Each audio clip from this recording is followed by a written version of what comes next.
Now we were talking about the hand and the hand's relaxation.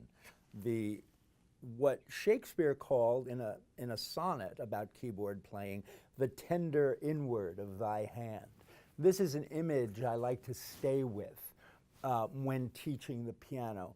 I like to keep that image alive in students who have been taught a lot of the times out of, like as I say, the method books, they're going to be like this. But of course, this is not going to bring great results to piano playing. There is a way to practice this. Play, let's say, take an E major scale. It's a good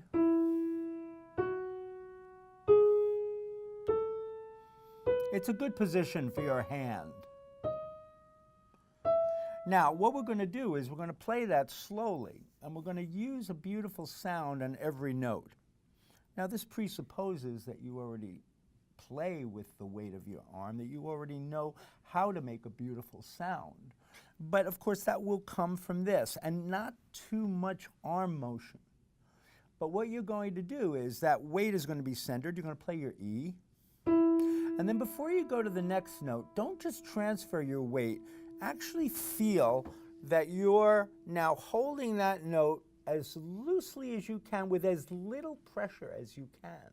It takes nothing to hold down a key on the piano.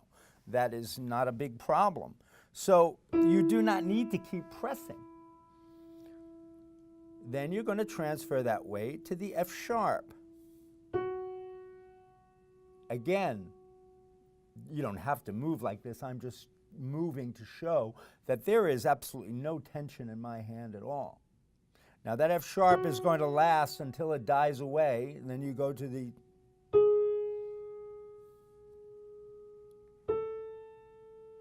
and each one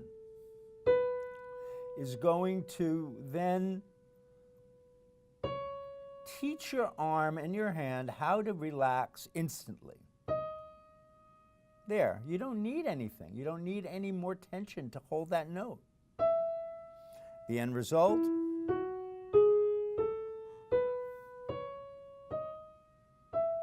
a beautiful line.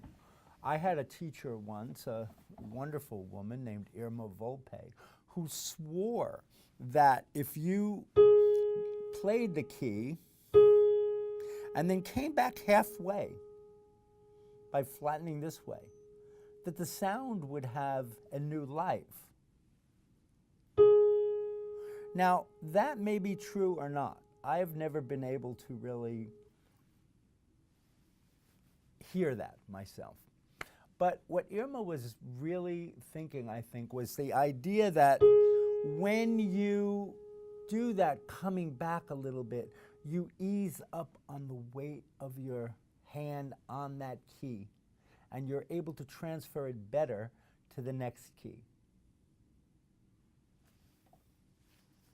Thank you, and we'll be together again and discuss this further.